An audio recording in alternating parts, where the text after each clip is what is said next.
അടൂര് എല്ലാ വർഷവും വരാറുണ്ടോ? എല്ലാ വർഷവും വരുന്നതാണ്. എന്തൊക്കെയാണ് ഇപ്രാവശ്യം പൊങ്കാലയ്ക്ക് ചെയ്യുന്നത്? എന്തൊക്കെ നിവേദ്യങ്ങളാണ് ചെയ്യുന്നത്?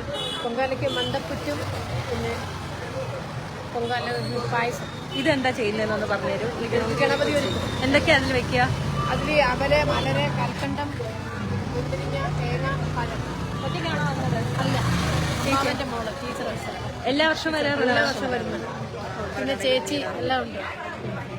എന്തെങ്കിലും പ്രത്യേക നേർച്ചയ്ക്ക് വേണ്ടിയിട്ടാണോ? നല്ല അനുഭവമാണ്. ഇവിടെ ഒരു പൊങ്കാല ഇട്ട് നമ്മുടെ ആഗ്രഹങ്ങളെല്ലാം സാധിക്കാറുണ്ട്. നമ്മൾ എന്ത് ലക്ഷ്യം വെച്ചാണോ വരുന്നത് അമ്മയെ സാധിച്ചു തരുന്നുണ്ട്, ഇതുവരെയും തരുന്നുണ്ട്. എല്ലാ സന്തോഷമാണ്. എല്ലാ വർഷത്തെക്കാളും തിരക്ക് കൂടുതലാണോ കുറവാണ്? എന്താ ചേച്ചിക്ക് തോന്നുന്നത്? ഓരോ വർഷവും അധികം ആൾക്കാർ കൂടി വരുന്നു. എല്ലാവരും ഓരോരുത്തരുടെ ആ വിശ്വാസം വരുന്നതുകൊണ്ടായിരിക്കാം. എല്ലാ വർഷവും കാത്തിരിക്കായിരിക്കും അല്ലേ പൊങ്കാല? തീർച്ചയായിട്ടും. ശരി.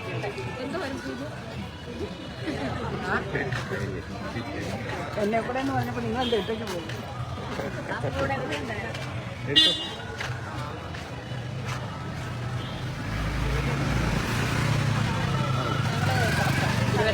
എല്ലാ വർഷവും വരാറുണ്ടോ?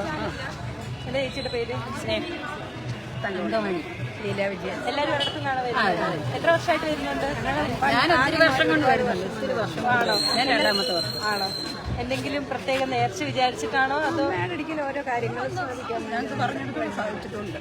അപ്പൊ എല്ലാ വർഷവും ഈ ക്ഷേത്ര പരിസരത്ത് തന്നെയാണ് പൊങ്കാല കാണാറുള്ളത്. എങ്ങനെ ഇവിടുത്തെ ആൾക്കാരെല്ലാം ഭയങ്കര നമ്മുടെ വീടാണെന്ന് തോന്നുന്നു. അതുപോലുള്ള സഹകരണം. ഇന്നലെ വന്നോ അതോ? ഇന്നലെ രാവിലെ കൊഞ്ചരവിള അമ്പലത്തിനടുത്താണ്. അമ്പലത്തിന്റെ അകത്താണ് വീട്. ഞങ്ങൾ ഇന്നലെ ഇച്ചിരി ലേറ്റ് ആയതുകൊണ്ട് ഞങ്ങൾക്ക് ഇപ്രാവശ്യം എന്തെങ്കിലും പ്രത്യേക പ്രാർത്ഥന അങ്ങനെ എന്തെങ്കിലും ഉണ്ടോ? ഞങ്ങൾക്ക് കാര്യം സാധിച്ചേ തിരിച്ചമ്മയ്ക്ക് നന്ദി പറയും. നന്ദി രേഖപ്പെടുത്തും. ശരി.